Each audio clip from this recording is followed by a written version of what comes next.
Hey everybody, welcome to our next edition of Epsilon from Home. I'm Jason Simon, Senior VP in Epsilon's travel practice. As normal, I'm joined today by Bob Brown. Hey Bob, how you doing? I'm doing great. How are you, Jason? I'm good. I noticed that we have a hard time with this part, you and I, so I'm trying to pay a little more attention to you today. I'll give you more enthusiasm. I appreciate it. Excellent. Awesome. Well done. And then we got Rob Cosentino with us, also a star and a regular of this episode. So how you doing there, Rob?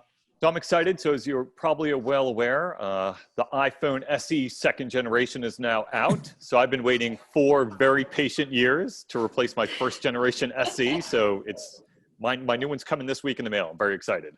Are you going to be able to use the same wooden case that you have on that one? Oh, of course. Absolutely. Well, there you go.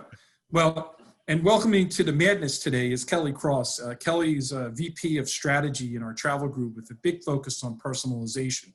Hey, Kelly, welcome aboard. Hi, Jason. Thank you for having me.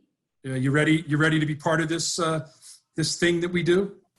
I think so. All right, buckle up. Here we go. So for today, we were talking in our planning with Kelly on board and working so deeply in strategy. It's sort of a great connector between what we talked about last time, which was our data with Stacey Hawes and how important our data is to making decisions around the messaging and what we need to do and all of those components.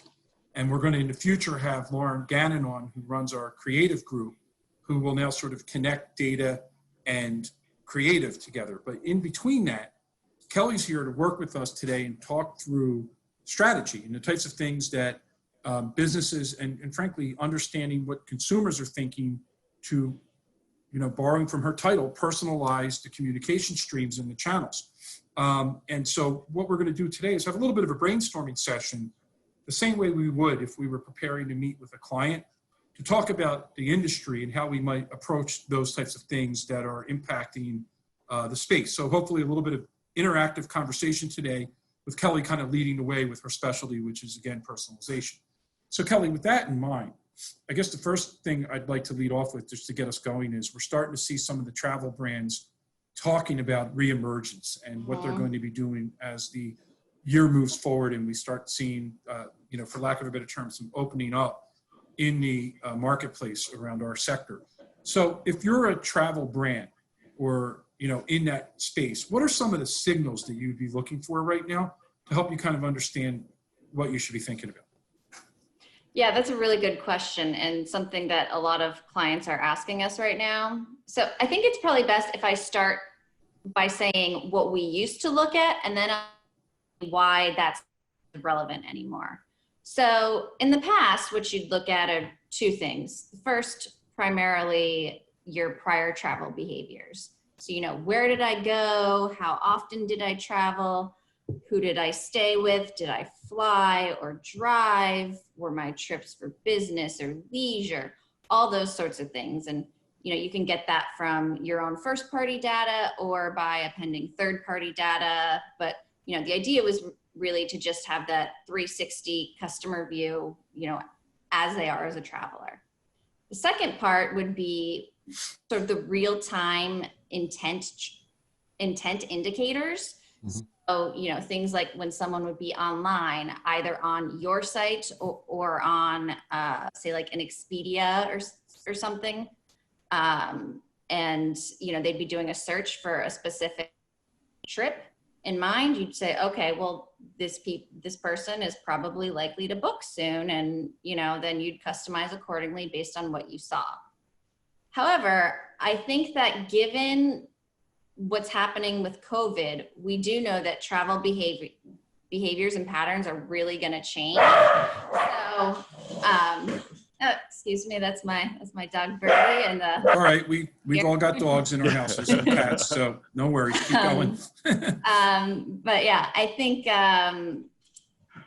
it's going to change. And so if you think of an example, so take somebody who in the past was every year they rented a vacation home at Myrtle Beach. Okay, great. So predictably, they're going to do that every year, right? Well, who knows? This year, if you think about it, the factors that drive to choose their lodging or accommodations are going to be different for different people. So if I care most about the fact that I can be socially isolated, yeah, absolutely, I might book another vacation home. But if you care, say, more about like having standard cleanliness practices, you might be more hesitant to book with, a vacation home and might be more inclined to go with a big chain property instead. So it's things like that that suggest, we're not exactly going to be able to predict what people were going to do like we could in the past. And I think there are all sorts of other factors that that go into that as well. The Kelly, extent to which sorry, which what are your destinations are going to change, and we're going to have to modify accordingly. And on this idea, I mean, I totally agree with what you're saying on this shift and the things that become important. I think the challenge is, how do we get to those insights? It's easy to get to an insight of what somebody did in the past, what they booked, what their transactions were. But when you start to talk about preferences and do I care more about cleanliness or isolation? Do I, what thoughts do you have on how to capture some of those insights so that you can target them appropriately? Yeah, so I mean, well, before anyone starts traveling, the only way that you can really do it is to ask them and see what they say. And so I've seen a lot of travel brands right now. They're sending out surveys. They tend to be long surveys, and one company sent like a 30-question survey. I didn't have time to fill it out, but by asking people, that is the best way. So what I recommend is really prioritizing the things that you want to know and want to ask, and finding creative ways to ask your customers to give you the answers. Mm-hmm. So for example, I had a client in the past where we recommended they send an email that had just one question, and it said, what is your next destination? And instead of, having the words written, there were just 3 pictures. It was a beach, the mountains, or a city. And you just pick one. So easy. And then, the response was recorded and it was appended back to the first party data so that they could then use that to personalize messaging accordingly. And Kelly, that's actually really interesting. And the example you just cited, was it once and done, or is that sort of like the tip of the iceberg for a lot of really preferential data collection? Yeah, that's just the tip of the iceberg. I mean, usually the best practice would be to, once you get someone to answer that one question, then you follow up with something else and say, okay, you build upon what you learned with that first question. So okay, great. I know that they want to go to a city. Okay, well, what do they care about doing in that city? That might be the next thing that you ask, and so on and so forth. Do you think there's an opportunity to get implied preference through that too? Like, without directly asking, are you interested in this, or this, like using what content people are engaging with, what they're clicking through in their emails, tying that back to an individual level to imply those preferences? Yes, I definitely think that there is potential to do that. I think it can be a little bit tricky though, because oftentimes we we click on things that we're interested in, but sometimes we click on things that we're not that interested in. Aspirational, yeah.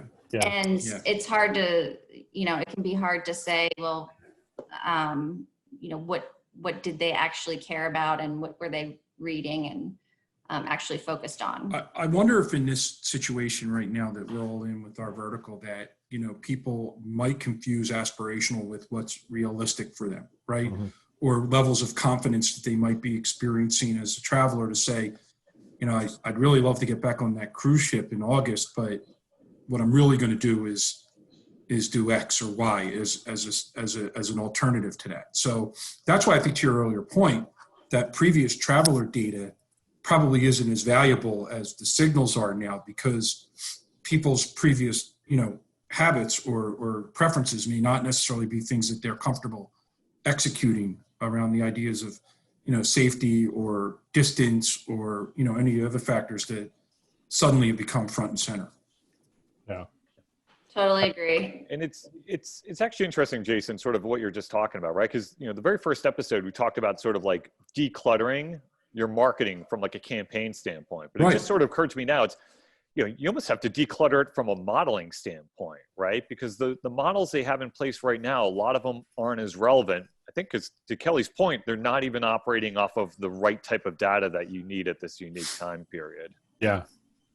Yeah, you think of a customer lifecycle definition, customer valuation, like some of these things that are core and foundational to how a company is going to market, and it's going to be thrown out the window. A lot of it, you have to rethink it. Yeah, it's not to say that it's meaningless. It's still something that should be used, but it should just be taken with a grain of salt. Yeah. Well, I think that's why the strategy piece that we're talking about today is so critical, because you're going to have, and this gets back to sort of Stacy's conversation last week, but you're going to have that first party data. And like you said earlier, Kelly, if you append third party data, right? And we talked a lot about like transactional data, but also having all of the other sort of demographic and other components associated with that. That's great. But, ultimately, I think the way people are going to behave now is going to at least have some degree of equal footing to what they might have done before. Like I said, I think we're going to see a shift in where people's personal comfort comes into place. And I'm not talking, by the way, about, the soft, comfortable king size bed in a hotel room. I'm talking about like literal safety and confidence in that level of safety being an issue and influencing where I'm going to spend money, quite frankly. And the elephant in the room is, and how much money I can spend relative to the work environment. So I think you're right. I think brands are going to have to rethink this a little bit. Yeah. And there are going to be different travelers who their budgets are going to change, and some whose budgets won't change. And, it's important to figure that out as well, so you can make sure that you're targeting them with the right types of offers, and, to make sure that they're getting something that's relevant and something that's affordable for them. Do you have any sense, and I know this is like for everybody here, like kind of putting everybody on the spot, no like, no. What's that? I have no sense. No, he doesn't. Well, I'll redirect the question. Rob and Kelly, do you have any sense of you talk about the content that has to connect with the recipient, but like talk about the challenge that's going to be if you're talking about that some of that historical traveler data may not necessarily be as accurate as normal. How do you connect that content and get that right message out, right? Because you can miss pretty badly right now too if you send the wrong message and you're tone deaf. Yeah. I can lead it off. I mean, I think it's interesting, right? So I think I think all brands sort of suffer from this, which in terms of, the type of content they're putting in front of consumers is sort of, it's great content from sort of like almost like a pure creative or pure inspiration standpoint, but it's sort of very rarely is it data-driven content, right? Because it's coming from a part of our industry that traditionally hasn't been as data focused, right? So it is very inspirational and it's brilliant and it sparks a lot of emotions and sort of a lot of dreams, but it's really data driven. I think what's interesting is, so that's the fundamental problem going into this crisis. And now it's like, I don't think the right content exists today for what we're dealing with, right? Mm-hmm. I mean, those assets are not necessarily sitting somewhere within someone's archive. So, I think they got to dig into some of this hard to get preferential data that Kelly's talking about. And they got to think about content production just around those like handful of key attributes, because I think that's the content that'll resonate. And I know Bob wants to jump in, but I want to ask Kelly a question. Like in your role with personalization, it's content and personalization, right? Like in the concept that it's got to connect individually, right? So it's even more important that they're paying attention to what those signals are or what those data components are that are driving that message, because personalization is an easy thing to miss. Yeah. You don't do it right? And especially when people aren't traveling as much and there is a smaller universe of people who are traveling, it becomes really crucial that that you're personalized and relevant so that you can actually convert the people who are willing to travel. Yeah, I think that, I mean, the word you just said, relevant to me, and I lump that in with personalization, but I think often people think of personalization as, give me the right imagery that aligns with my demographics, right, or, using my past data to customize in some way. But I think where we are right now, the key personalization component is going to be that recognition of where I am in my mindset and my life stage, my planning stages. And I think, we don't know And generically, I feel that you're starting to see some of a movement to, people thinking about travel, pre-planning. They're not booking yet, but going. And so, if you're looking broadly as a brand, then yes, move from just the, we're here and the trust messages to maybe some of the pre-planning information. But I think ideally you're doing that at a customer level, and you're recognizing that, Jason Simon's out there looking for a specific, vacation that he wants to book, and he needs more information on it. But Kelly is not there yet and is doing more of, general searching or not engaging with any content. Right. Yeah. And it's almost like Bob, to your comment, it's almost sort of like, marketers typically think about sort of like, whatever, price, promotion, channel opportunity, whatever it is, right? And like what you're just describing is there's this whole underlayer that's closer to Maslow's hierarchy of needs that they really have to put the information out there. And I think to Kelly's earlier point, like they got to tap into what their primary concern is today from a traveling standpoint, Right. and then personalize on that, which is huge. Cause I think that's make or break if I'm, as I sort of understand it. And I know like in my mind's eye, when we talk, like, I feel like we're always talking about hospitality specifically, but like cruise lines, airlines, other places like that, where you have a high frequency, well, in the airline business, where you have a high frequency of frequent flyers with the ever loyalty program they're in. I still think that these brands are going to have to get people confident again to get back on their airplanes. And I think that's where that personalization story comes in, which is, hey, we know you, we know that you fly 50, 60, 70,000 miles a year. We want you to know you're welcome back, and here's what's going to make it work for you. Right. These are the locations you go to, and here's why these locations are, open up and safe for travel, those kinds of things. 100%. Kelly, have you seen examples of engagement during this period that's working? I mean, I think to me, that's one of the challenges is, as people are starting to shift mindset, they're going to engage more with your brands. But, what about now? How do you kind of keep yourself top of mind with them? Anything that you're seeing that's effective? I think it's just trying to come up with any tie-in to your brand that you can, like your brand or your loyalty program. So for example, if there are ways to earn points through a restaurant, like ordering in from a restaurant, like, tell people about that. They're probably not going to book travel right now, but they are ordering in. So, just highlight those aspects of your loyalty program. So it's really about trying to get into the mindset of what people are actually doing. And then also what they're thinking about doing, like you were saying, Bob, like planning for their trip and just being there to help guide them and help make sure you're there when they're ready to book. So just staying top of mind.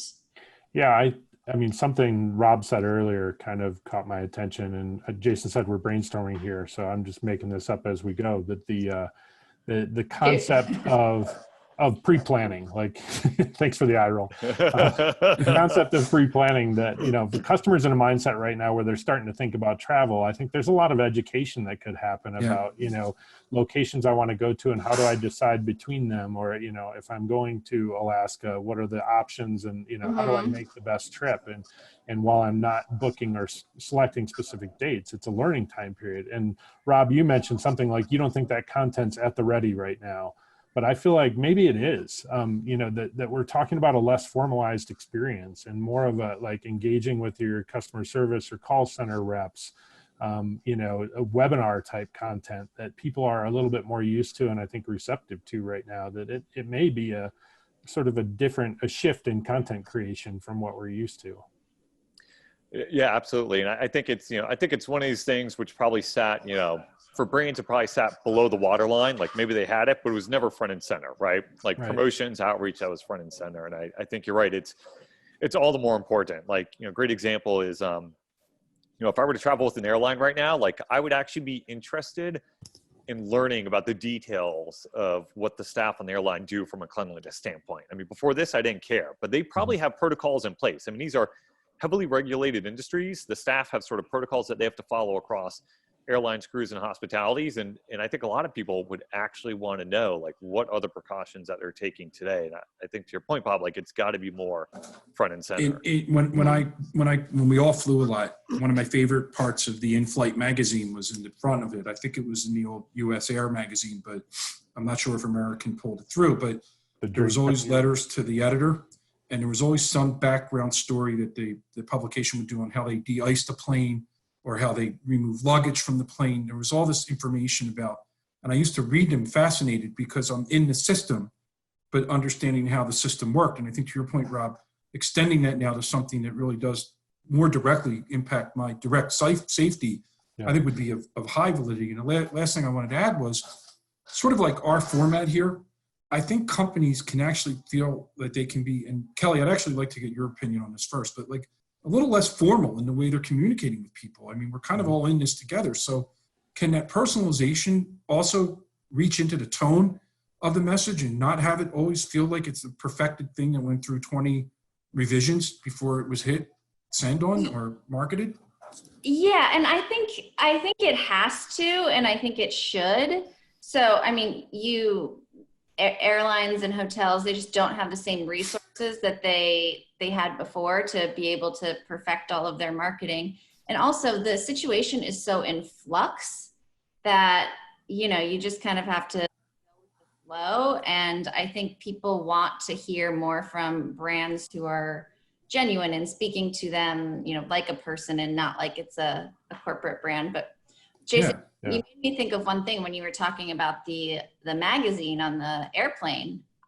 Who knows if those magazines are even going to be there anymore? Yeah, right. No one's going to want to touch them. Where else would I open up a magazine and see the crossword puzzle already completed with all the wrong answers? That was me. I was the person who did that. You're not supposed to go outside the lines. I thought.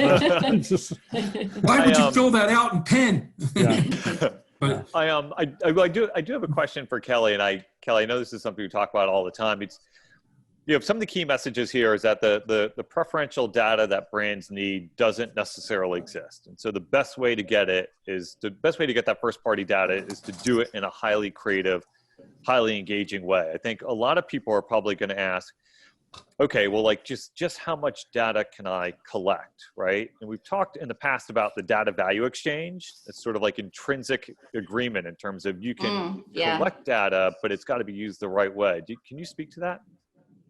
Yeah. So, I mean, obviously there are all sorts of concerns about data privacy and, to varying degrees, but I mean, what we've found in the past is that people are willing to provide information so long as they can see the benefit that they're going to be receiving out of it. They're not going to give you data just to give you data, because there's no point in them doing it. They have to really see the tangible benefit. So, as you're thinking about the data that you collect, just making sure that what you're asking, the consumer will, number one, not find it too invasive, but also, they'll see like, how that piece of information could be used to make their experience more relevant. Yeah, totally makes sense. Really Well, this has been a really great conversation and brainstorming, right? I think that just talks about, there's a lot of thinking and opportunity that the brands can start to engage with, because everything's changed, right? And as we kind of wrap up this particular session of this, I mean, it kind of makes me think like the other axiom here is: are consumers more in charge now? Do they have a bigger say in this? For sure. Yeah. Yep. Right. Absolutely. Yep. So it's really going to drive demand. Say that again. Yeah. Brands aren't going to be able to drive demand like they once could, trying to generate a trip. People are going to have to get there on their own. Right. Yeah, I totally agree. I mean, I think it fits in with everything we've been talking about. And I love, Rob, your point about decluttering, because that stuff may not be, forget whether it's performing or not, but as our conversations have evolved, it's clear that they may have to declutter just by demand. It won't work anymore. It's not the same marketplace that we're going to return to. Yeah. Kind of really interesting thoughts. So real quick, Bob, closing thoughts. We'll let Kelly get the last word. Yeah, what you said right there, I think it's really interesting that the immaturity of the consumer mindset, because they're not going to, it hasn't been around for a while. This is a new situation. And so, yeah, the consumer has more power, and it's not something that is established in terms of how people are thinking and what patterns they go through. So really interesting topic. Good stuff, man. Thanks. Rob? I love Kelly's last statement there, right? Brands can't drive demand. If you start with that is like the reality on the ground, I think that's sort of a good impetus for a lot of sort of marketers to sort of rethink what they're doing. They can't drive demand. So they have to go to, basically winning the hearts and minds of the customers and personalizing in a very large degree. That's where they're going to win. So I love that statement. Awesome. And with that, Kelly, I'll let you take the last word here on the content today. I think that obviously what we've talked about is such a huge topic, and it can seem sort of insurmountable, but I think it's important to keep in mind that, there are just little things that brands can do that can be big wins.